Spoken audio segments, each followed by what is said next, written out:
right now, and I just click the button. So that means that hopefully we will be going live soon.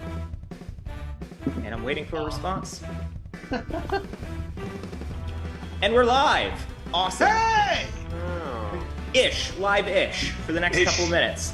We're live-ish until we go live. Yeah. We're podcast live. We're used to that. You're all very much so. Yes. See, nobody can see you, so now's a good time to do your best. I have a face for podcast though, so I'm not sure I'm going to really help the likes for this one, Christopher. You know what though? That voice is going to give us so many more viewers on this show. Yeah. As long as we actually paint that on your wall. Oh no, that's construction paper. Oh, okay. Yeah. No, my landlord would kill me. It will look great 20 years from now. Isn't that the magic of Chicago, though, that most places don't have a deposit, they just have a moving fee? That's true, yeah.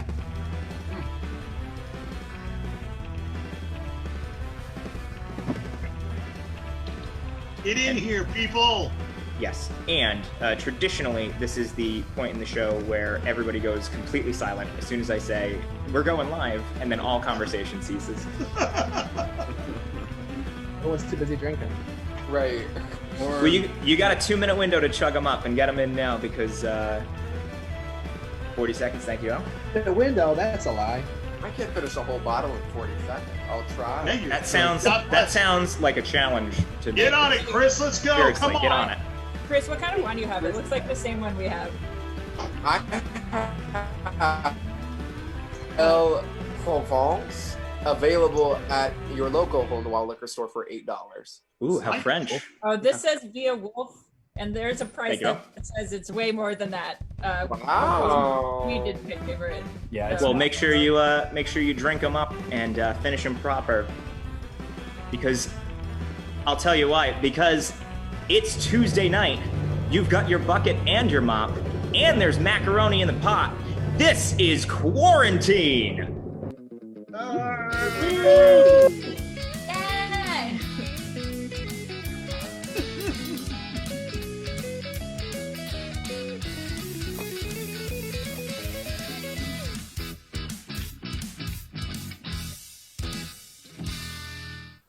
Hello, and welcome everybody. Welcome back to another wonderful edition of Quarantine, the game show where every version is the home version. I'm your host, Chris Iannucci. So thrilled and excited to have you all here watching us tonight. And we have quite the show prepared for you. Tonight, we are calling it the Battle of the Podcast Stars because we have two amazing teams with two amazing podcasts, and they're here tonight to show their faces in an attempt to win some game show prizes. And we're going to introduce them right now. So please, everybody at home, perk up your ears and give a listen because here is our first team for the night. Joining us from Atlanta, Georgia, we have the game show experts from America's favorite game show podcast. Tell them what they've won. And on Tell Them What They've Won tonight, give them a big wave. We've got Tom, we've got Mike, and we've got Christian. Tom, Mike, and Christian, you have a phenomenal podcast where you go into the history and the mechanics of some of our favorite game shows. And I've been listening to it for the last week or so. It's a huge nostalgia trip. How did you come up with the idea for it? Well, Chris, actually, I've been wanting to do a podcast for a long time. And Mike was like, dude, I love game shows. And I'm like, dude, I love game shows. And then I was like, dude, I want to do a podcast. He's like, dude, I want to do a podcast. And so, Mike, we did a podcast, right? Dude, well, you did a podcast. Yeah. We did a podcast. So the thing is, what he's leaving out of that story is the 7 or 8 conversations prior to that went exactly the same, but substitute, game shows for Legos or video games or whatever other thing we had in common. But yeah, when it came around to game shows, we got off our butts and actually did it. That's so great. And you're game show experts. So I guess now hosting tonight, I have to be 100% on point because I cannot slip up tonight. Because you guys are the pros here. But now speaking of coming up with a billion ideas for podcasts and finally settling on one, that is the intro to the podcast of our next team. Joining us here from Chicago, a trio of comedians who all host, write, produce, and do the amazing comedy for the Half Hour Radio Hour. Joining us is the Half Hour Radio Hour. And playing on Half Hour Radio Hour tonight, we have Ellen, we have Chris, and we have Craig. Give them a big wave for the folks back home. And so you have a bunch of podcast ideas, but you settle on one. How did you come up with the Half Hour Radio Hour? We were writing like crazy during quarantine and with nowhere to put anything on. And we thought, well, there's no stages open. Maybe we put together some old style comedy podcast. And that's kind of what we did. Well, it's awesome. And you just dropped your second episode this week, right? So Yeah. Still brand spanking new, but I've listened to both of them and it's really great stuff. So thank you so much for being on the show tonight. Hopefully we'll get you to do some more funny shit while we get the show going. And so those are our two teams, but obviously we can't have a game show without somebody in the tech booth. And joining us tonight, as always, keeping this thing rip roaring straight ahead and looking spiffy and shiny is the man behind the curtain, my brother, our tech guru, Al Iannucci. Please give him a big welcome. How you doing, bro? I am doing great. Al, I hear you made the Cosmo Hot 100. I did. I was 99. I just snuck in, but, beggars can't be choosers. Well, you know what, though? And hopefully this will make an appearance on your new podcast, Tech Gurus with Al. So we look forward to that as well. If he can make a podcast sound great, he can make a game show look great. And speaking of game shows, let's get down to tonight's game show. For those of you who are watching at home who have never seen the show before, first of all, thank you so much for joining us. We know you're going to have a great time. We're going to run through the rules real quick for those of you who haven't seen the show and also for the contestants who are playing tonight. In front of me, I have a series of handcrafted, exquisitely put together trivia categories that are all based on something to do with this pandemic, this quarantine, this crazy, crazy world that we're all stuck in here in 2020. Each of our two teams will be given a series of questions from these categories. They will have a certain amount of time to answer them. If they get them correct, they get the points. If they can't answer in the time that's allotted, or if they get the question wrong, the question then moves to the other team who has an opportunity to steal for half the points. We also have a few extra bonus games that we're throwing in here, and those are going to require some help from you, our audience at home.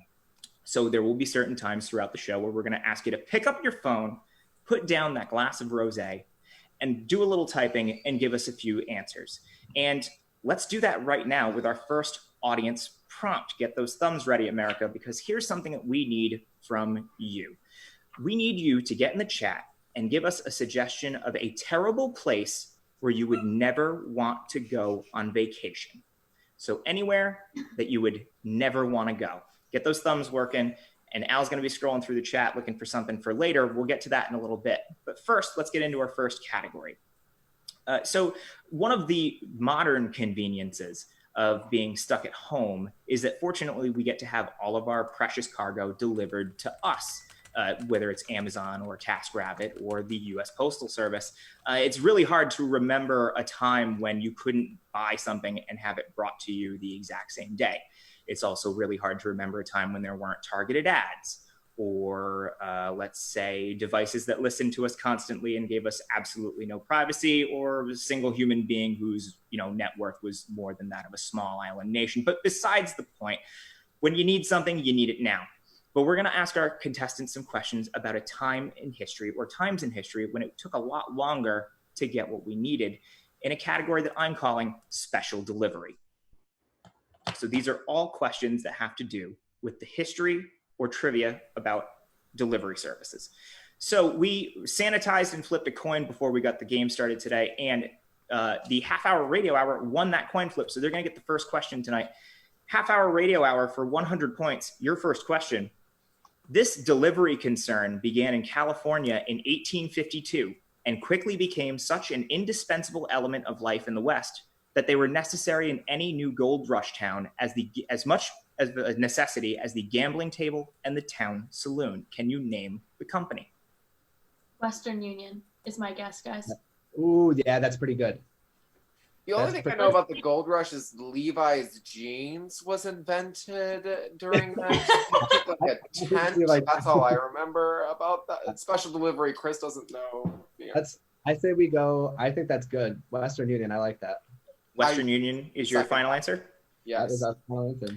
Unfortunately, Western Union is not the correct answer, which means for 50 points, tell them what they've won. Can you answer this question? Guys, I think it's Pinkerton.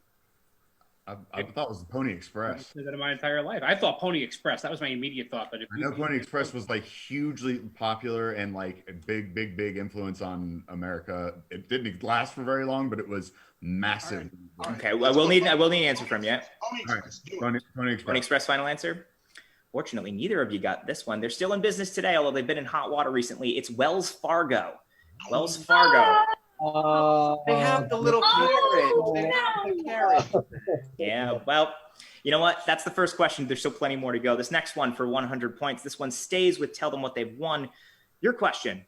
This powerful ruler created one of the first international postal systems in history, known as the YAM, which sent riders on horseback across vast empire, with some riders traveling up to 200 miles per day. Can you name the ruler? Wait a minute. I mean, my. Also, I can repeat any part of the question for either team when it's your question. I should have mentioned that. Can we just get the whole question again? Sure thing. This powerful ruler created one of the first international postal systems in history. It was known as the YAM, and it sent riders on horseback across his vast empire, with some riders traveling up to 200 miles per day. I gotta think it's Genghis Khan. That's my gut reaction. For some reason, that's what I thought too. Maybe the M stands for Mongolia. Wouldn't that have something to do with it? Could be. Tom, are you muted or something? We can't hear you. No. Okay. Well, are you cool with Genghis Khan? Blink twice if you agree with Genghis Khan. Okay. That's definitely an affirmative. Final answer is Genghis Khan. Do it. Genghis or Genghis Khan is correct for 100 Right. points, putting you on the board. Nicely done. Next question goes back over to the half-hour radio hour. Your question for 100 points. The Pierstoff family changed postal service regulations forever in 1914 when they mailed this from their hometown in Grangeville, Idaho, to Lewiston at a cost of 53 cents postage. Why do I think it's a potato? Okay, I swear it's a potato because, well, A, Idaho, but B, there's something where you can send a potato with a stamp on it and it'll like go places. Like you don't need to like put it in a box. It's just you can send people potatoes. If you're confident, Chris, It's take so out there. I was just gonna say a letter, but I kind of like a potato. You guys, I have a gut feeling it's a potato, and I Okay, don't know where that's coming from, but I swear it's a potato. Okay. No. Final answer is potato. Yeah. Potato. I love that answer, Chris, but unfortunately it is not Damn it! the right answer, which means tell them what they've won. Tom, I don't know if your audio is working right now. Can you but hear me now? we can hear you now crystal clear. Thank you so much, Tom. For 50 points, can you tell me what the Pierstoff family mailed back in 1914? Chris, Mike, anything? I got nothing. All right, let's say a horse. What about like a manuscript? Okay, we'll need an answer from you. All right, Mike, go with manuscript. I love it. Manuscript. Manuscript is your final answer? Sure. Manuscript is not correct either. It was their daughter. They sent their kid from town to town in Idaho for 53 cents postage because it was cheaper than a train ticket. Is that how the Flat Stanley started? I have no idea, but I'll tell you this. If I can go through the mail for 53 cents, absolutely. well, you can't anymore because of the Pierstoff family. They had to change the rules. But either way, no points awarded. But Was we all she in a learned something box, tonight. Or was it just sort of a? They put stamps on her coat and they stuck her in the mail car of the train and they wrote a label on her, and this is adorable. They wrote a label on her that said "baby chick" for what the item was, and then they sent her to the mail. Personally, I like potato better. Thank you. Anyways, moving on with this one. Tell them what they've won. This question is for you for 100 points. This company was founded by a trio of East Coast shipping magnates who joined forces in 1850 to create their own industry, shipping goods across country from New York to California. Today, their delivery past has since been replaced by their success in the financial industry. So if they ever give you their card, don't leave home without it. Can you name the company? So don't leave home without it could be a clue, and that's American Express, right? Isn't Yeah. it? Don't leave home without it. American Express sounds like a delivery company, doesn't it? I would say so. Let's go with American Express, Mike. 100%. Final answer? Final answer. That is absolutely correct. They were originally a shipping company for 100 points. Killing it. Killing Mike, it, throw guys. some balls. Be happy.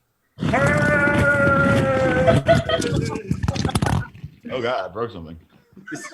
If your audio goes out tonight too, I don't know what we're gonna do. All right, last question of the category. This one goes back to half hour radio hour. Your chance to put some points on the board. Let's do it. In the 1870s, the city of Liege, Belgium, took an odd chance on their mail delivery when they hired 37 of these animals to deliver mail to its citizens and surrounding villages. What are the animals? Slogan? Or okay. Pigeons, maybe? I thought pigeons or like yaks. I wish it was raccoons. It's definitely not raccoons. I know it's not raccoons. Let's go with pigeons. Let's play it safe. What big dogs? Pigeons. Final answer? Yeah. Unfortunately, pigeons is not the correct answer, which means the question goes back over to tell them what they won for 50 points. Can you tell me what animal the citizens of Liege, Belgium entrusted their mail to? I have a feeling, Go ahead, or a Christian. feel line, that it might be cats. Oh. I like cats. Mike, are you down with cats? Yeah, it's better than anything I got. Sure. I wanted rubber duckies, but okay, we'll go with cats as our final answer, Christopher. Well, that final answer is correct. They tied waterproof bags around their necks and they sent them out into the wild. Well done. Which Can I don't know just- why they expected them to do anything, but I love that it was either pigeons or yaks, though. They're very, very close, very similar. and potatoes as well. So I feel like you'd probably have as much luck if you stapled a note to a potato and threw it into the woods. Anyways, so that's the end of our first category. We're moving on to our next game, and it's a little different from our usual trivia. And as I said before, we have 6 very talented podcasters who are on the show tonight, and I would be remiss if I didn't give them some trivia that had to do with something that we all take for granted. We never listen to it anymore, but the radio used to be the podcast of its day. Yeah. So we're going to test your knowledge of old time radio in our next category called Radio Radio. So here's, I'm a huge old time radio buff. I'm so excited. well, I did not know that when I wrote this category. Let's see how you do. So here's how this is going to work. This is a little different than the usual trivia. In front of me, I have a list of 12 different old time radio shows. Some of them are real. Some of them are ones that I invented. So this is not a team category. You will each be given the title of an old time radio show, and it is going to be up to you to decide whether or not it's a real radio show or a fake radio show that I made up. If you answer correctly, you win your team 100 points. There are 12 radio titles, which means you'll each have a chance to win 200 points. Make sense? Gosh. Fantastic. So we are going to start this one off. Tom, you get the first radio category. Your radio show title is called Fibber McGee and Molly. I'm going to say true. That is true. It was a NBC sitcom that ran from 1935 to 1959. That is 100 points. Am I allowed to react you. in a sort of way when it's not my go? I would say no. I would say no. The judges confirmed that would count as cheating if you signaled somebody else. Yes. Was that radio show on for 20 years? Yes, it was from 1935 to 1959. I would also like to point out that my reaction also has nothing to do with the answer. I don't know the answers. So if I start laughing, it's not because I know whether it's right or not. Yes, that is a fair point. I usually crack Al up with these categories. All right, so this next one goes over to Ellen. Ellen, this one's for you. Tell me if this is a real or a fake show. Your title is Johnny Dollar, Insurance Investigator. No way. No. Oh, no. Sorry, Alan, that's a real one. Ran from 49 to 62. It's the transcribed adventures of the man with the action-packed expense account. Did anyone listen to it? It was on for almost 20 years, so yes, it was fairly fun. I've got the action figures. They're like wonderful. All right, this next one, this one's going over to you, Mike. This is yours for 100 points. Your title is Stand By for Crime. Whew. Gosh, I've not heard of that one specifically, but that does sound like a crimey type show. I'm gonna say you made it up. Unfortunately, I did not make that up. It only ran for a year, but it was a true crime series where people could call in and try to guess who the murderer was. So no correct answer for that one. Next one, we're going over to Craig. Craig, this one's for you. Your title is called The Buffalo Stalker. Oh man, that's just weird enough to be real. I'm gonna say that it was real. Craig, I made that one up, buddy. Sorry. I just thought like adventurers in the Old West stalking buffalo. Some of these titles run with the theme. So anyways, this next one, we're going over to Christian. This one's for you. All right. Christian, your title is I Was a Communist for the FBI. Oh boy. I feel like that could be a real title. If we're going by like radio in the 50s, communism was like a big thing. But I feel like that's a really long title. I'm going to say it's not real. Christian, it was real. It ran for 2 years and it was turned into a movie afterwards. So no points awarded for that. Yeah. All right. This next one goes over to Chris. Chris, this is for you. Your title, Uncle Jim's Comfy Couch. I was on that show. I was Uncle Jim. Uncle Jim's Comfy Couch? Uncle Jim's Comfy Couch. Lord help the children. I'm going to say, for my own moral compass, that is not real? Good thing you trust your moral compass. I made that one up, Chris. Yeah, on the board with 100 points. Nice. All right, we're starting back over at the top of the order. Tom, this one's yours. Your title is The Radon Comedy Hour.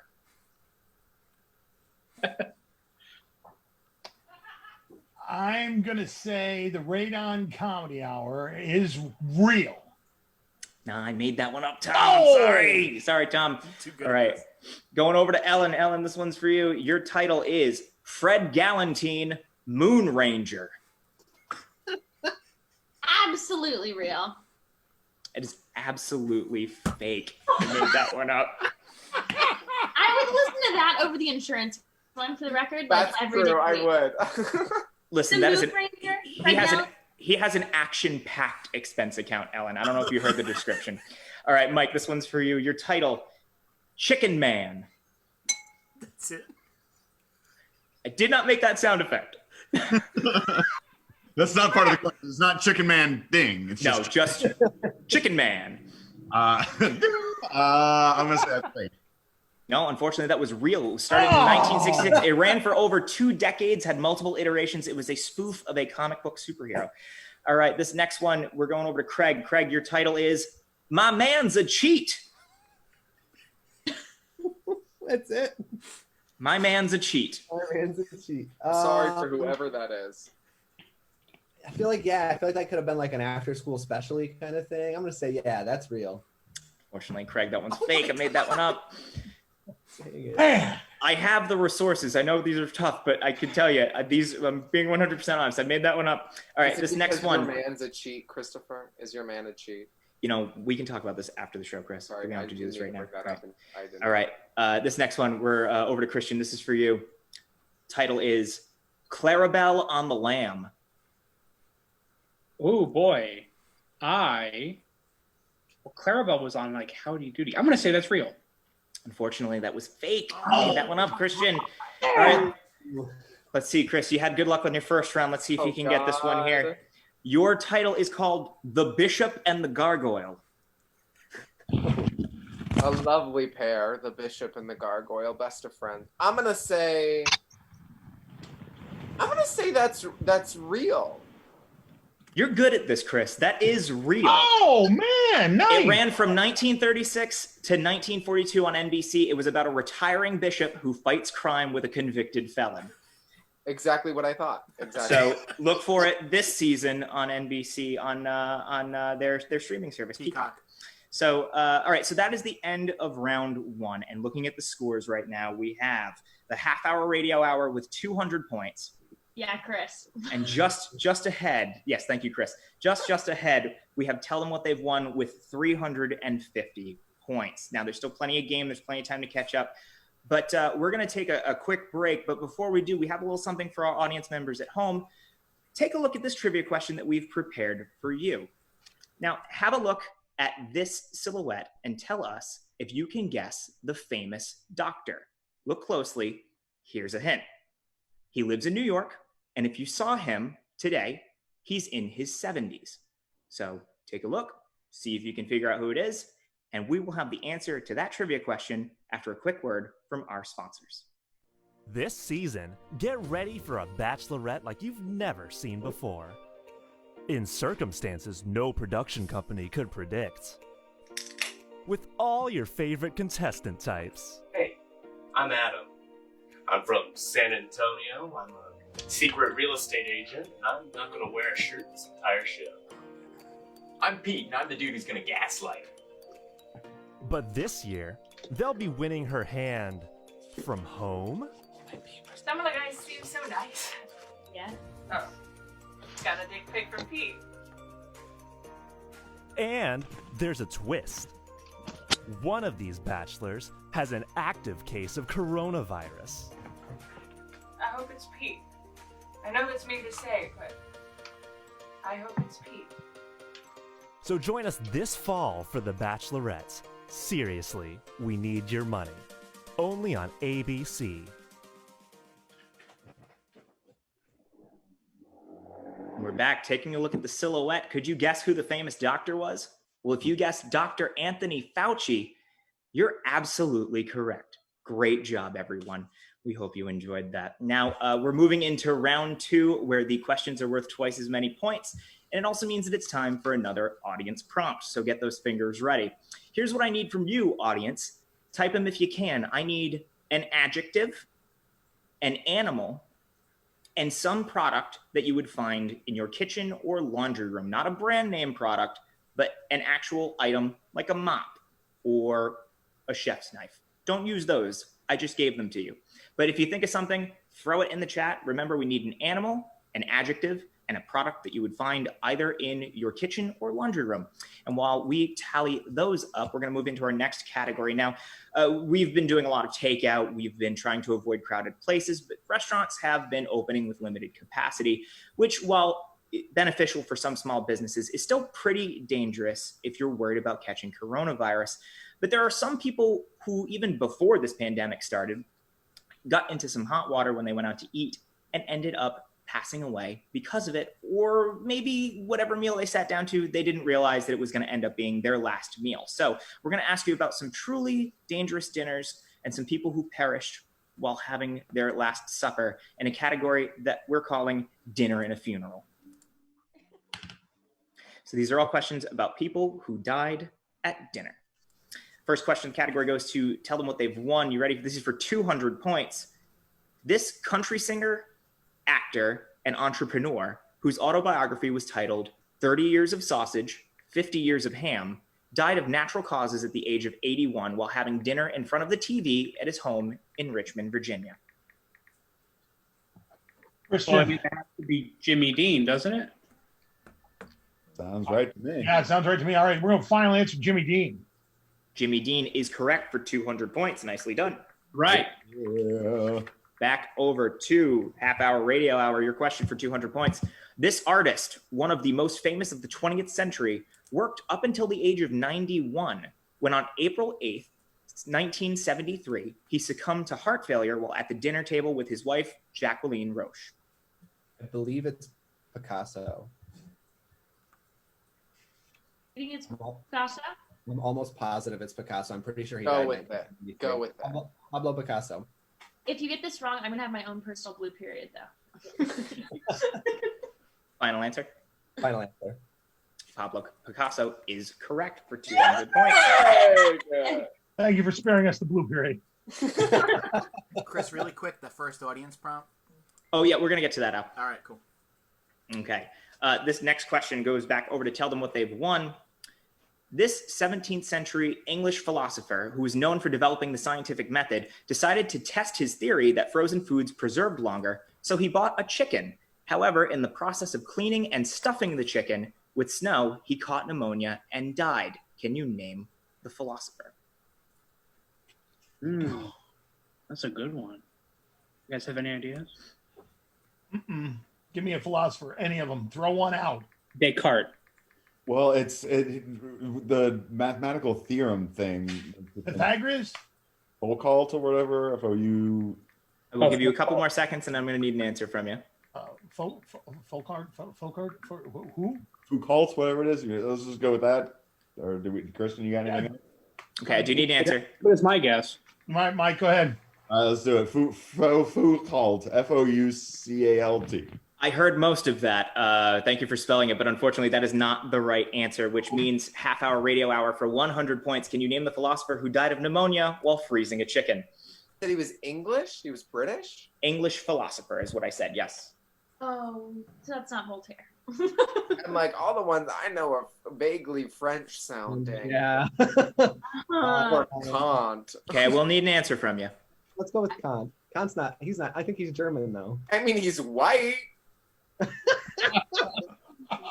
Yeah. Oh, Kant. Go with Kant. Immanuel Kant is your answer? Immanuel Kant is our answer. I can't give you points for that because that's not correct. Thank you for setting me up for that one.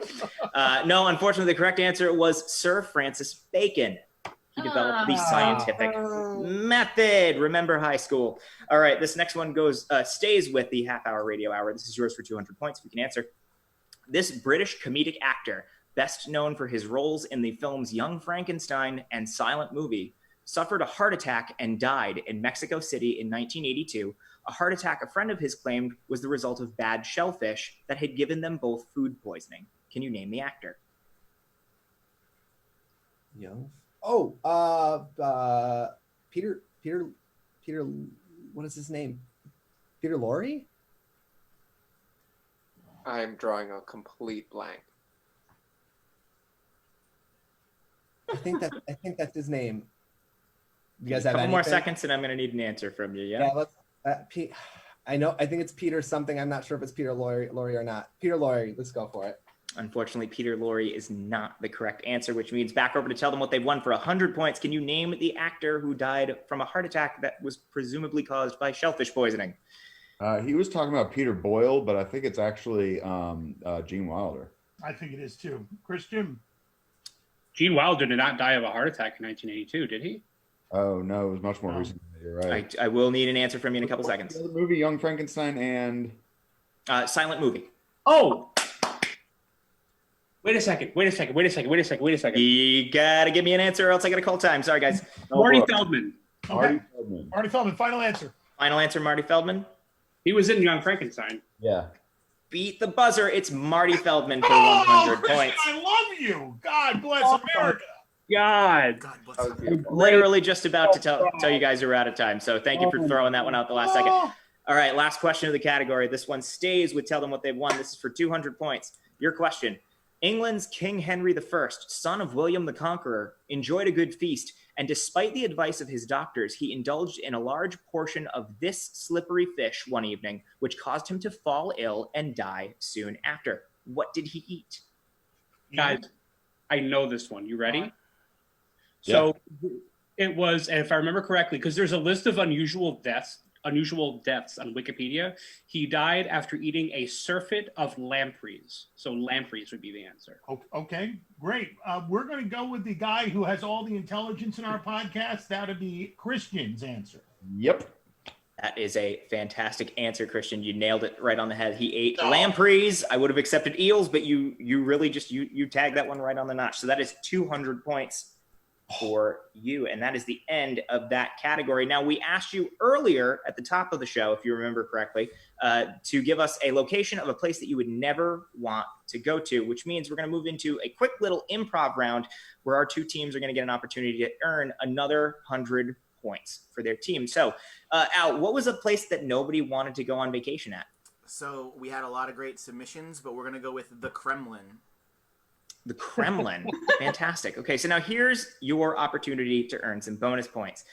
Each team, I'm going to give you a couple of seconds, and then when I call on you, you're going to give me one per team. So if you know it, if you think you have the right one, throw it out there. Don't hesitate. I need you to give me the slogan that you would see on a postcard that you would send to somebody from your vacation while you're at the Kremlin. So think of something that you would either write on the postcard or something that would be on the picture on the front of the postcard. Throw it out there. Just audibly yell it. Yeah, audibly yell. I'll take the first one from each team. I'm going to say Tetris made this look a lot cooler. I like it. I'm gonna say if you agree with us, it'll be great. I'm gonna say I'm on vacation. I'm not Russian. Ooh, that's a good one. We only get one per team though, Christian. You're gonna be faster on the draw with that one. So we're gonna take Mike's. We're gonna take Mike's. All right. That's fine. So that's fine. So everybody in the chat, make sure you vote for which team you thought had the best answer. Your options are, Mike, you want to give yours again? Mine was, I believe it was Tetris made this look a lot cooler. And Chris, you want to say yours again? If you agree with us, it'll be great. All right. So get in the chat. Give us the answer for which team you thought had the best postcard tagline, and we're going to move into our next category here. So now, it's been really hard being away from the people that you love, and sometimes you wish you could spend a little bit more time with them, and FaceTime is good, but when people come to visit, it's a lot better. But some people are just a little bit too concerned about Corona, and so it's always really special when somebody that you love can take the time to come out and visit you. Now, unfortunately, it's been a long time since I've seen my folks because they live in Rhode Island, and so it's been a little bit of time since I've seen them. So they were going to come out and visit this week, but unfortunately, they said they had something come up and they weren't going to be able to make it. But so I thought for this next category, we would just try to, well, I don't know. Christopher. Oh, yeah. Kathy can't hear it. No, Al. Hang on, I'm going to get close. Al, is that- Christopher, can you hear us? Al, what is that? Right. Are we doing Chris, it's mom and dad. They're getting on the stream somehow. Is this not a family call? Albert, don't you interrupt us, all right? Can we get them on the chat? Can we get them in the game? I just brought them up. Yeah. Oh, sorry. Christopher, pull us in. Okay, no, you're there, Mom, Dad, you're there. You're good. You're good. I'm sorry. It looks like sorry, everybody. Hold on one sec, guys. I didn't know you were gonna be doing this tonight. Can we? It looks like we're in the middle of a per interruption. Is that a joke? It's clever. That's very clever, Christopher. I'm trying to do the show, but it's so good to see you. I thought you were going to come and visit Chicago this week, but you said something came up. We're at the vacation house. We're at the vacation house. You went to the vacation house instead of coming to visit me. Well, someone was supposed to turn the furnace on, and we thought, it could be us. Oh, that was. Why not? You're an adult. You can handle the house by yourself. You get it. You know what it is. Yeah, you get the idea. I'm okay. I guess. Christopher, are you still doing your little comedy thing? Yeah, you still making jokes. Al was always the funny one. Anyway. Albert was the funny one. Thank you. Thank you for mentioning that in the middle of my. We had the other day. We had the best idea for one of your skits. Yeah, listen to this. They're called sketches. We were in line at the grocery store. We were in line at the Wegmans. You know the Wegmans, the one at 14th and Miller. Yeah. We were in line at the Wegmans, right. And so we had to we're stocking up to come here, so I had to get the special cheese curds for your mom. Is there a point to the? So it's good. But anyway, so we're getting checked out, and who should our checkout person be? But it's Marlene Nussbaum. You remember Marlene from your high school? You had a crush on her. You had such a big crush on her. She turned you down. Yeah. We don't have to mention the personal stuff on the show, Bob. Okay, that's we can hang out afterwards. Marlene, that smoke show, Marlene from. Okay, I'm sorry. I really hate to interrupt the two of you. It's great to see you, but I am in the middle of a game show right now, and so. I get it. You're big shot. You got no time for your parents now. That's fine. But we had some questions. If you it's don't not mind, like one of us birthed you. Yeah, we did have a couple of questions. I pushed you out of my vagina. You did, Christopher. I'm not going to go anywhere else with that. So please, the floor is yours. If you have. Thank you. Well, we've loved so much that you and your brother Albert are working on something together. We were thinking about some other brothers who made it the big time, right? Yeah, like famous brothers. So we thought of the title together. The title goes, Brothers from the Same Mother. Oh, you get it because your brother's from a different mother. And you're not popular phrase. No, I think everybody. I'm pretty sure everybody watching gets the joke. Okay. All right. So you're the big comedian. You would know. Al's got the first question. Okay, I got the first question. Who's up first? Is this radio? It's the half hour. I can start with the radio hour. Yeah, that would be. Sure. All right, I got a question for him right here. All right. Although most Americans know this beloved actor on sight, few realize that his twin brother Jim often reprises his famous roles for television adaptations, as well as serving as his voice double. Name me that actor. Ooh. I never watched Psych. He's not on sight. Don't give him a No. I said they know him on sight. By the sight of his on face. site, like On sight. I thought you said so famous sight. they would know him by the look of him. My parents have a very thick New England accent. Sorry. Is it Paul Walker's brother? Because he did a lot of CGI stuff after he passed. His brother replaced him on a lot of movies and things like that.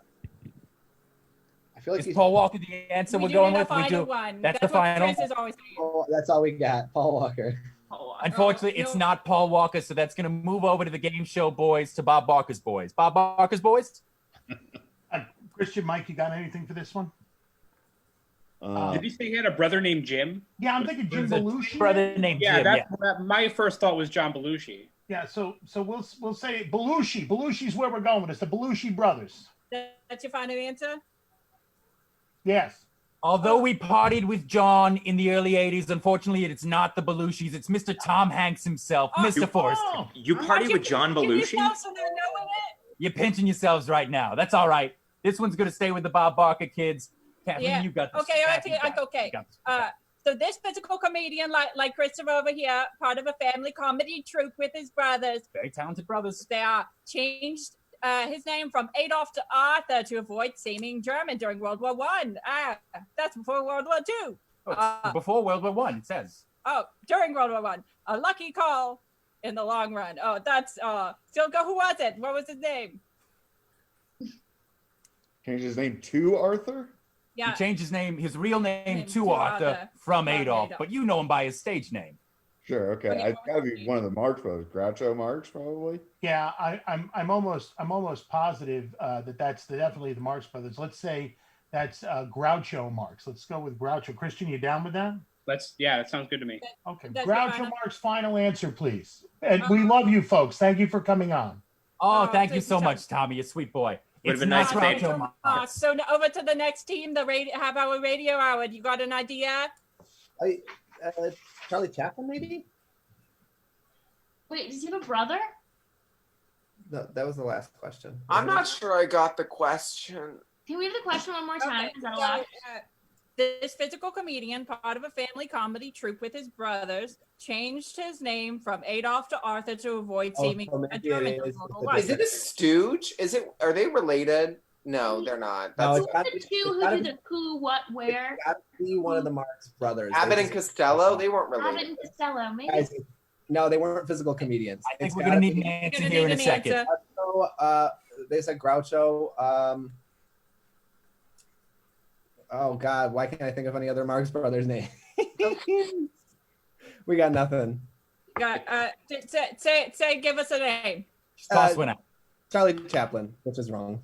Oh, no, that was wrong. I'm sorry. So close. So it wasn't Groucho Marx. It was Harpo. It was Harpo Marx. Silent guy. Oh, you were so close. He played the harp, like his name. That's sometimes it's brothers can be like just as funny. You know what I mean? Like I know you think Al's the funny one, but like I don't have. You know what I mean? Like you don't. I think also sometimes like in the Marx brothers, one's really talented and some ride the coattails, and that's fine too. Yeah, you're the Zeppo, Christopher. You're the Zeppo of your family, Christopher. I love This everything about question this. stays with the radio hour, I believe. Yes. Mm-hmm. So everybody knows that the Wright brothers, Wilbur and Orville Wright, they invented the first successful engine-powered airplane. But that wasn't their first line of work. They also owned and operated a shop that specialized in the sale and repair of what machine? Is this us? Oh, bicycles. It's bicycles. It's absolutely bicycles. It's absolutely bicycles. That's the final answer? There's no way it's not bicycles. Yes, final answer. It is bicycles. You were right. Oh, we love it when you knew it. We love it when you get it right. Okay, all right. Oh, that was so fast. It's on to the next one, and this one. Yeah, just goes back to the game. So this was you, Kathy. Oh gosh. Okay, so to the other team, tell them what they won. Well, Ray Kroc is known as the founder of McDonald's. He was actually just the man. To begin successfully franchising the restaurant, the original hamburger stand was founded in San Bernardino, California. So fancy. By Richard Dick McDonald. Yeah, and Christopher, if you could not say Dick during the rest of the show. It's fine. We heard your man was a T, but it's fine. So Richard Dick McDonald and his big brother were known by what name? Oh, what name was the big brother known by? I've even seen that movie, but I don't remember what. Oh, you saw The Founder with Michael Keaton. Good movie. It was a good movie. It was a great movie. So we're looking for the first name of the older brother McDonald. Yes, the big brother McDonald. Guys, hang with me for a minute because I've seen the movie and I've read the book. It's called Behind the Arches. I'm pretty sure his name was Mac. I'm pretty sure it was Mac McDonald. Okay. You know what? Because I only eat McDonald's, I am going to definitely go with the very, very intelligent Christian Carrion. Mac, our final answer. Your final answer was right. Oh, you got it. We love it when you get it right. It was okay. a Big Mac. It was a Big Mac. Because he was older. Oh, all right. Oh, we got one more? One we got one more for you, all right? Okay, if you could, I mean, just because we got a lot of show, you don't have to, you know what I mean? If you want to just... Christopher, we didn't raise you to interrupt. Sorry.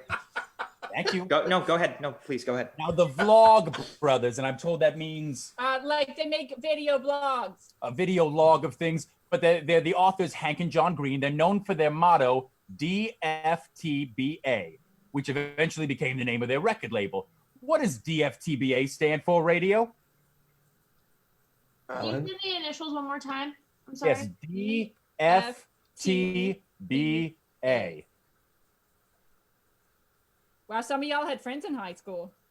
Don't forget to... You don't have to bring up my high school past, Mon. That's not What do you live. got? That's... Anything? We didn't name names, Christopher. Remember how small he was? Don't forget to be alive. It felt pretty Don't forget pointy. to be alive. Oh, Albert, I remember that. Okay. A couple more seconds. We need it. We're gonna need it. Don't. How do you guys feel about that? Don't forget to be alive. Don't forget to. That sounds like some musical theater lyrics, but I'm here for it. That's I mean, all that's I got. basically what John Green is. So let's do it. So Don't forget to be alive is your final answer. Yep. Unfortunately, that's not correct. So we gotta kick it back over. Mike, Christian, anything? I'm lost on this one. DFTBA. Down from the back alley. Don't forget to be. Wait, what was that? To Down from the Back Alley. Sure, great, yes. We're throwing that out there. Zeppo Iannucci, that's our final answer. Oh, I'm not the Zeppo. I'm not the Zeppo of the family. I trust your parents. Sorry. That's unfortunately not correct. Nope. Have a radio. Oh, you're so close. It's don't forget to be awesome. It's don't forget to be awesome. All right. We'll you get half credit? Is that available? So I can't make the rules in this one. It's my parents. But all right. Anyways, Mom, Dad, thank you so much for coming out. I really wish you had let me know you were gonna go on vacation without me. But well, Christopher, you pick up the phone once in a while. Do you wanna stick around for the show, or do you wanna watch? Oh no! Oh, honey, we don't watch the show.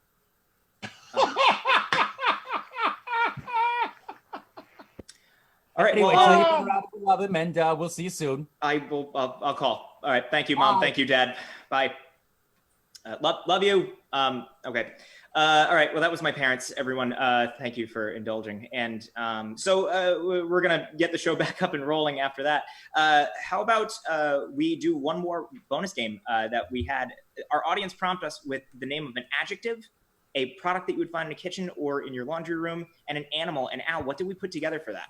So we had some fantastic submissions. I picked and choose between a couple people. We came up with filthy alpaca bleach. Okay, great. So now here's our next game, and it's a game that I'm calling Your Ad Here. Now, you're all podcasters, as we've clearly established on the show here, and part of podcasting means that you need to promote products, and sometimes those products are not products that you would personally stand behind. So for our next challenge, I'm going to need one volunteer from each team to volunteer to step forward and give your best ad pitch for, say it again, Al? That's going to be filthy alpaca bleach. So Filthy Alpaca Bleach wants to sponsor Tell Them What They've Won and the Half-Hour Radio Hour. You get to do a 1 to 2 sentence pitch. Give us your best one. Tell them what they've won. Who are you going to volunteer? Who wants to take it? Mike? You want me to take it?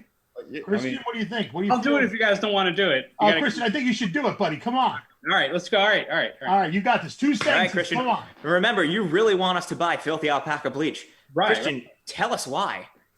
Millions of alpacas throughout the country are filthy, but I'll tell you what, we're not going to fleece you. Filthy Alpaca Bleach will get that fleece as white as snow. That's Filthy Alpaca Bleach. Visit filthyalpacableach.com for more information. That is a vet. That is a veteran of the business. That was fantastic, Christian. All right, half-hour radio hour. You think you can top that? Give us your best ad for Filthy Alpaca Bleach. Oh, okay. Chris? Going, Chris? Let's do it. I feel it. Go for it. I could see it in your eyes. Maintaining a farm is hard, and keeping your alpacas white is harder. Impress your loved ones with Filthy Alpaca Bleach, keeping them sparkly clean and show ready, or your money back. Please call 1-800-FILTHY ALPACA BLEACH today. Wink.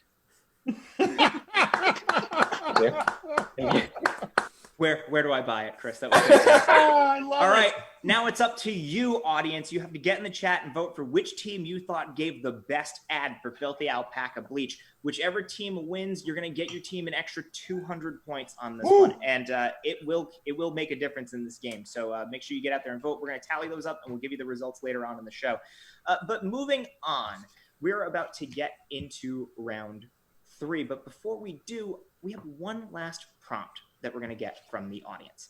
And here's what I need from you. I need 2 very different animals that do not belong together and one of the 50 United States. So give us your best team for your ad and give us 2 animals and one of the 50 states. We're going to keep an eye on those in the chat. We're going to move forward with round 3, where the points are worth 300 for each correct question. Now, our last category of regular trivia for the evening tonight, we've seen a lot of people that we like to refer to as monsters in this country, and usually they go by the name of Chad or Karen, and they have some very specific feelings about proper mask use. But there are also some other monsters that exist in this country that some people debate the existence of. But if you go to the right parts of this country, you might just bump into them. We're going to quiz our contestants tonight on some of the lesser known cryptids in the United States in a category that I'm calling American Monster. These are all questions that have to do with American cryptids. This first question goes over to tell them what they've won for 300 points. In Florida, nothing is unexpected. So it seems right that it's home to this stinky, rusty red humanoid who since before colonization was originally called Esti Kapkaki, which translates to cannibal giant. Today, it is more commonly known by this nickname.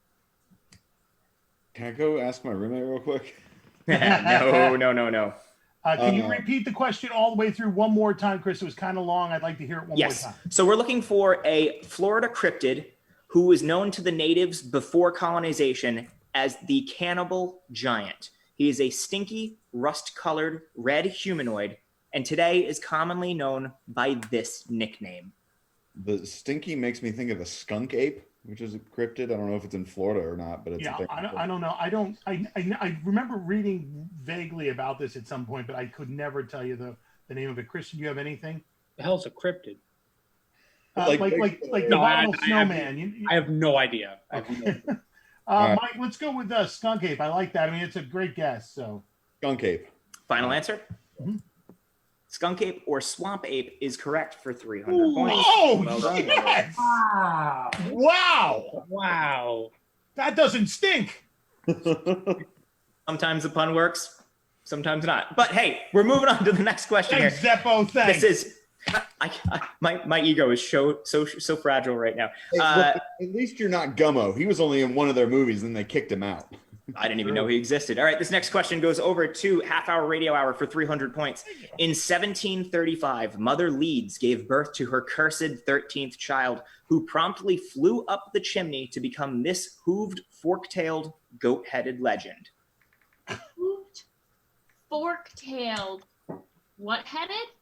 Goat-headed legend. Okay, listen. The only goat-headed things I've seen on TV are Satan or the Antichrist. It's like one of the two. It's like goat-headed, hooked, split-tailed. It's all satanic. Love you. 13. Goddamn. What was the year again? 1735. Fresh off the witch trials. Fresh. I mean, they were like 1600 something, my but first like, thought was- you know what I mean? Duggar. All right. Well, what do you want to say then? What's our? I do need an answer from you. But that's not a good name. Like Satan. Sorry, I need an answer. I'm gonna have to call Maybe. time. The Antichrist. Antichrist is your final answer? Yeah. Unfortunately, it is not the Antichrist, but he does have a name. Tell them what they've won for 150 points. Do you think you can give us the answer of the cryptid? Can you give us the highlights real quick? Sure. 1735, Mother Leeds gave birth to her cursed 13th child, who promptly flew up the chimney to become this hooved, fork-tailed, and goat-headed legend. We don't have a location. That's all I can give you is what's on the question. All right, my answer is Spring-Heeled Jack, but I have no idea if that's right. Okay, Christian, you got anything? That sounds good to me. Sure. We're gonna go with Michael on this one. Christopher, please. Spring-Heeled Jack? Spring-Heeled Jack. Spring-Heeled Jack is famously a London cryptid. What you're thinking of is the Jersey Devil. It is the Jersey Devil. All the hockey fans out there are probably groaning right Shit, now. if we had the location. That's why I can't give it to you. It's too easy. Thanks, Zeppo. Thanks.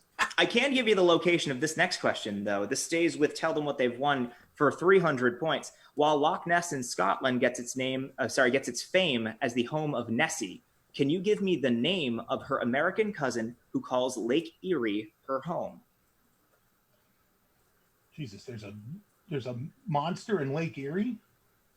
So some believe. Okay, Mike, Christian, give me a name that starts with E. Essie. What Elsie? Ellie, Essie, Esmeralda. I like Ellie. Erie, Ellie, and Erie. Ellie. Ellie, it is. All right, Ellie is our final answer. Christopher Iannucci. Ellie is incorrect, which means for 150 points, half-hour radio hour, can you name the creature that lives in Lake Erie? I've never been to Lake Erie, but I think it sounds like Doesn't it? Betsy.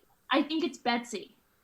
Bessie came to my mind, but Betsy sounds Betsy? good. No, it's definitely Bessie. It's Okay. Betsy or Bessie, but I think we should go with Bessie. Okay, I do need an answer from you. Betsy. Bessie. Bessie is your final answer? Yes. Oh, make sure it's Bessie, not Betsy. Correct. Yeah. Bessie. You picked right. It's Bessie, not Yeah. Betsy, for 150 points. Impressive. There you go. All right. Staying with half-hour radio hour, your question for 300 points. The Honey Island Swamp Monster, a Louisiana cryptid, is said to be the result of crossbreeding between a local alligator and what escaped circus animal? What was the name of the thing again? The Honey Island Swamp Monster. That was my nickname in high school. Feel like Not a bumblebee, is it? I feel like an elephant. I was gonna say elephant. Because that would make it like big and round like a bumblebee.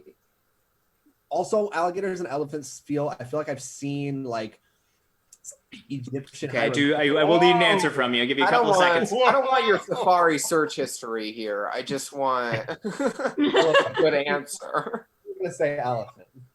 Okay. Final answer? Final answer. Would not want to see that pairing. It is not an elephant. So unfortunately, that is not the correct answer, which means tell them what they've won for 150 points. Can you name what escaped circus animal mated with an alligator to create the Honey Island Swamp Monster? I gotta say hippo. I think bear, honey, bear, honey, Christian. Honey Island is the name of the island. That's just what it's called because it's there. Right. I agree with that. What do you got, Christian? From a biological standpoint, if we're talking about animals that could mate with alligators or something like that, I feel like the only other thing that would make sense would be like a monkey. I do need an answer from you. Mike, I'll leave it up to you. I'm sticking with hippo. All right. Final answer, hippo? Sure. Christian had the right answer. It's a chimpanzee. An escaped circus chimpanzee and an alligator and a match made in heaven on Honey Island. So unfortunately, no points awarded on that one. Last question of the category. This one stays with Tell Them What They've Won. This is for you for 300 points. In 1988, Lee County sheriffs responded to reports of a car that was attacked by a, quote, green wet light 7-foot-tall perpetrator with 3 fingers, red eyes, and scales. The local Chamber of Commerce dubbed it the Lizard Man of Scope or Swamp and encouraged media attention, saying that it was good for the community of this southern state. What is the state that is home to the Lizard Man of Scope or Swamp? Louisiana. There's a lot of swampland there. That's the first thing I thought of. Yeah. Only because, there's a lot of swampland. I've already talked about Louisiana, though. I'm sure this is not another Louisiana question. It's probably Mississippi. That's Oh, okay. I'm cool with that. Let's go with Mississippi, yeah? Final answer? Final answer, Mississippi. Mississippi is not correct, which means half-hour radio hour. Do you know the answer for 150 Ellen, points? you look like you have it. She was rocking in her chair. I think she might have this one. Got it? I don't know why I feel like it's like South Carolina. I feel like we were like, we got our lizard man in South Carolina. Like, I'm here we less confident than I was. In South Carolina. I know Nikki Haley was a trip when she was in office. I do need an answer from you. Let's go with that. Let's just go with it. Final answer is South Carolina? South Carolina. Chris, you got to start trusting your teammates more. South Carolina is correct for 150 points. Yes. And that is the end of the category. And we have one last game to play. We're going to get to it really quickly. So we asked you for a suggestion of 2 animals that do not belong together and one of the 50 states. And based on our last question, I think you can probably tell where this one's going. Al, what did we get for suggestions? All right, so believe it or not, all these came from one person. It was the best combination, and they donated them all at once. So animal 1 is a walrus, animal 2 is an anaconda, and we're bringing it home to the great state of Rhode Island. A walrus and an anaconda get together in Rhode Island, and they make a cryptid. So now your job is going to be to draw that cryptid in our last game of the evening, which is called Monster Mashup. And I'll explain how this works. So you're each going to get 60 seconds to draw your best rendition of the, I'm sorry, say that one more time out. It was an anaconda. We got an anaconda, a walrus, and the state of Rhode Island. So an anaconda and a walrus hybrid who is found only in the great state of Rhode Island. You're going to do 2 things. You're going to draw the animal and you're going to give him a name, much like the lizard man of Swamp Or County or the beast of Honey Island. You're going to make up your own cryptid and name. We're going to put 60 seconds on the clock. When you're done, you're going to show them off to the camera and our audience is going to vote on the best one for 300 points. Are you all ready? On your mark, get set, go.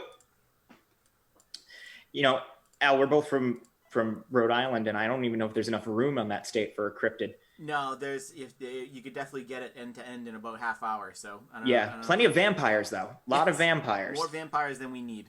Yes, I've always said that about Rhode Island. It's a small state, so it's not a lot of population per capita. I feel like we need to do something about that. But then again, you know, I'm here in Chicago, so what's the vampire feels like it's out of my situation hand. there? Slim to none. Which when you don't have them around, you start to miss them a little 30 bit. seconds, Especially with guys. Halloween coming up. I feel like the What are you best dressing as for Halloween this year? for Halloween this year. I think I'm gonna go as a game show host. I was gonna say you could either do that or dress as a comedian. 15 seconds, Chris.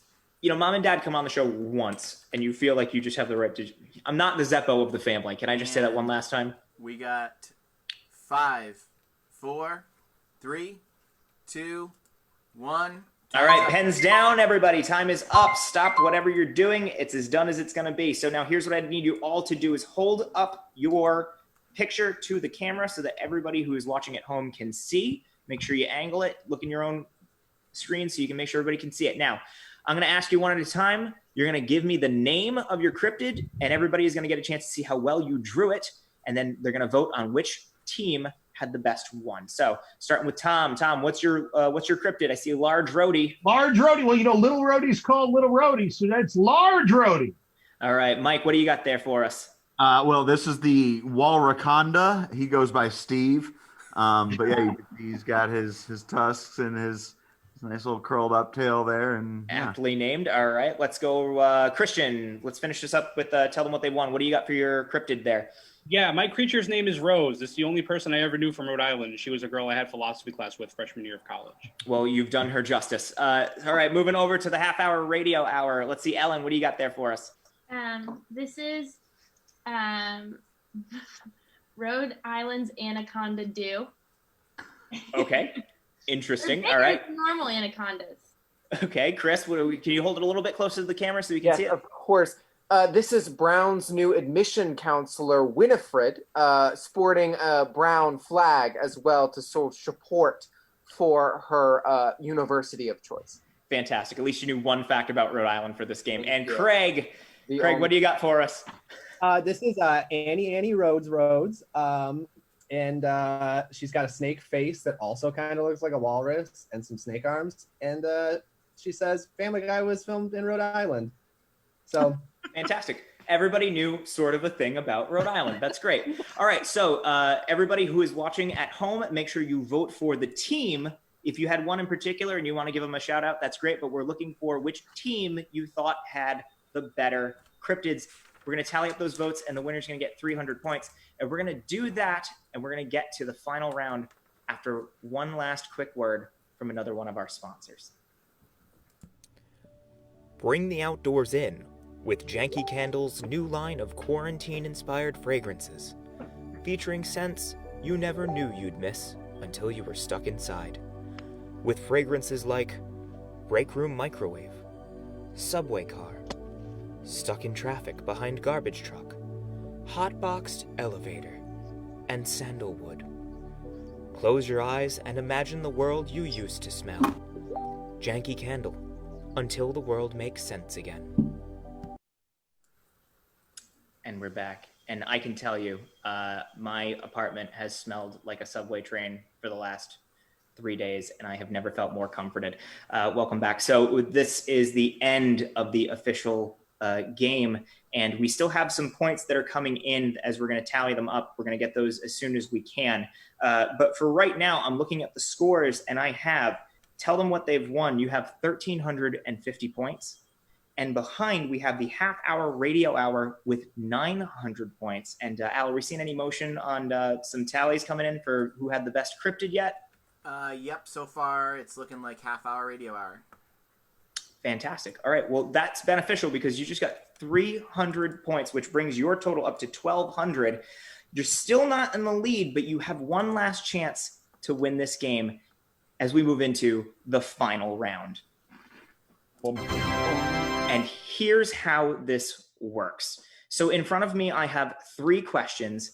Each question, while difficult, has been categorized as either easy, medium, or hard. The easy question is worth 500 points. The medium question is worth 750. The hard is worth 1,000 points. Now, you're only down by 150 points. So answering any one of these questions will give you the advantage to take the lead. Should you answer it correctly and take the lead, then that means it's tell them what they've won's opportunity to choose one of the remaining 2 questions to correctly answer and take back the lead, thus winning the game. So half-hour radio hour, you have a big decision to make. Do you want to go for the easy, the medium, or the hard question? Keep in mind, you're only down by 150 points.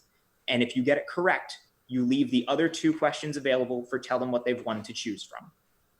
I say we take the easy question and leave them with the medium and hard, hoping that we get it correct. Just to point out, if you take the medium question, you will have enough of an advantage in points where they will have to answer the hard question. That feels like you're swaying us. It's my job to add some spice to this game. The other questions, easy, medium, or hard? Because some of those really got me. I'm not gonna lie. I know. It feels so like such specific knowledge, not easier. Medium's still going to be hard, and we can just trust that the universe will give them a question they don't know. Okay, whatever you want to do. Craig, whatever you feel like is the right call. Let's do the easy question. Okay. You're going to take the easy question for 500? Easy question for 500. Okay, great. So all of these questions in this category are about pharmaceuticals. Thanks So God. your easy question for 500 points, potentially the lead, and potentially the game is as follows. On May 19th, 1983, Boots Pharmaceuticals, a British pharmaceutical company, broke the advertising mold when they decided to air the first ever television ad for a prescription drug called Rufen, setting the new standard for direct-to-consumer drug ads. Today, the brand name is hard to find in the United States market, but it can be found under this generic name. What is the generic name for Rufin? Rufin. It was a British company called what? It's Boots is the pharmaceutical. Boots Pharmaceuticals. Okay, is Rufin? CVS. Rufin is a date rape drug, isn't it? Roofies are a date rape drug. No, but the full name is, I think. There is no way they nationally broadcast roofie advertisements. I will say, I will give you some extra time to debate this. We're not going to stick to the usual 10 seconds. So take your time, talk this one out. Okay. I know for sure that the generic name of the date rape drug is, it might be Rufin or it might be Rufalin. Chris, just a note, this isn't that easy. Oh, I never said they were easy. I said this was the easiest of the three. Rufin. It's not. It I was know an for sure- advertised drug, so it was like for mass No, consumption. I think initially it was Rufin, and then people called it getting roofied. I Yeah. think is the idea, Chris. Yeah. Oh. Yeah, and I think it was originally meant for something else, obviously, and then people abused it. Like they, you know. I think you're the only one who has an answer because Advil and Viagra are my two, and I don't think So those are. so let's say the date rape drug. You guys comfortable with that? Wait, no. Wait, the question is, what is the? Wait. The question is, the product was named Rufin. It was the first commercial prescription drug to be sold on TV in a televised ad directly to consumers back in 1983. Okay. The question is, what is the generic name for Rufin? That doesn't make sense. So rubies have been around, I think, since like the 50s. The generic. Preludes. No. I'm sorry, was that? I think you might be onto something with Viagra. Viagra? Yeah. Like Rufin. No, I don't know. I think Viagra might be right, actually. Okay, I will need an answer from you. We gave you a little extra time on this one, but I am going to need an answer at some point. I think Viagra might be, because think about like advertising in the 80s, like on TV. Yeah. Sure, a bunch of white men needed Viagra from all the cocaine. Of course, that makes sense. I think Viagra's newer though, guys. Is it? I think it's a little fresh. All right, I'm I going to think need you to Ellen shore up an Viagra- answer at this point. Half-hour radio hour. Yeah, let's just go Viagra. That was your gut, Alan. You said it right off the bat. Let's do it. Viagra is your final answer? Yeah. Unfortunately, Viagra is not the right answer. Today, you can buy Rufin in a myriad of different forms. Its generic name is ibuprofen. Oh! You can even still see the Rufin. The Rufin is still in the name, but I'm really glad you took us on that journey along both Roofies and Viagra. Thank you so much for that half-hour radio hour. But unfortunately, you didn't get the question right, which means you didn't get the points, which means you didn't get the win, which means our grand winner tonight is Tell Them What They've Won. Hey, Mike, throw some of those balls! We're going to get to Tell Them What They've Won in just a second, but before we do, thank you so much for coming on Half-Hour Radio Hour. It's been a delight having you on. And before we say goodbye, can you just tell everybody where they can find your podcast? I mean, really, it's hilarious. You got to go check this out. So please plug your show for us while you have a second. Yeah, we're available almost everywhere that you can get a podcast, Spotify, Apple Podcasts, most podcast apps at this point. New episodes every Monday. If you want to find us super easy, just go to anchor.fm/half-hour-radio. That'll give you links to all the different podcast apps, and you can listen to them right on your webpage if you want. We are also on Facebook, Instagram, and Twitter as Half Hour Radio Hour, so you can find us there too. And we're going to put up some links to your show page and where people can find you at our website as well. And thank you again so much. We're sorry you didn't win tonight, but that moves us over to Tell Them What They've Won. And Tell Them What They've Won, you're not leaving here empty-handed. So Mom, Dad, do you want to come back and tell them what they've won, Oh yeah, well, Christopher, don't be clever with us. Don't be clever. You know what? Can I get one? Can I get one in? Okay, fine. You're not the Zeppo. You're the Gamma. If anything, you're more like the Chico, but that's neither here so nor there. that is not the end of that. Okay, So here's, we're on vacation right now, and apparently you're not allowed to take cans on beaches in Rhode Island like you can in Mass, where we're from. So the prize today is a shark koozie. it's a koozie in the shape of a shark. It's the shape of a shark. Albert, you got something? Right. I put it up, guys. Wonderful. Albert, we ordered you one. It's coming to your house, all right? Oh, thank you guys. When am I going to get mine? You got one for me no, too, it's right? in the mail, Albert. It'll be at Albert. Albert, you're getting it at your house, Albert. You got one for me, though. You guys are the best.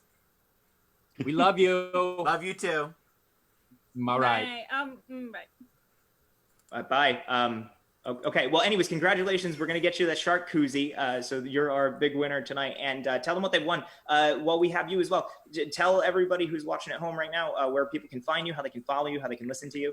Well, obviously, you can find us at tellthemwhatthey'vewon.com. First and foremost, you can get us at all the podcast sites around town, anywhere you download a podcast. We're on all the socials. And I just want to say that Christian Carrion, who is our news guy, is the real brains of the group. We appreciate him tremendously. He is the editor at a great website called Buzzer Blog, who we've partnered with. So you can find all of their information, his information there, and also our information there as well. Mike, Christian, what am I missing? Please throw it out. We just finished our first season, 20 episodes. Go check them all out. Go binge the first season while you wait for awesome new content from our second season. Christian.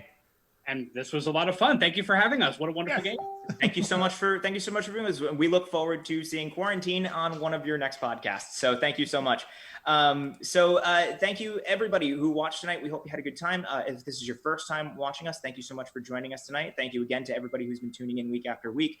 If you have any questions or comments, or if you have any ads that you would like to see played on our show, or if you just want to reach out and say, hey, tell us what you think. We have a couple of different ways to get a hold of us. You can find us on Facebook, as you're doing right now, but we also have an email at quarantinethegameshow@gmail.com. We love any kind of feedback you want to give us. We love doing the show, and we look forward to seeing you next Tuesday night, same time, with two new teams who are going to compete head-to-head in some socially distanced trivia. And until we see you then, as we say every week, stay safe, stay sane, and take care of each other. Thank you all so much for watching. We hope you have a great night. See you next time.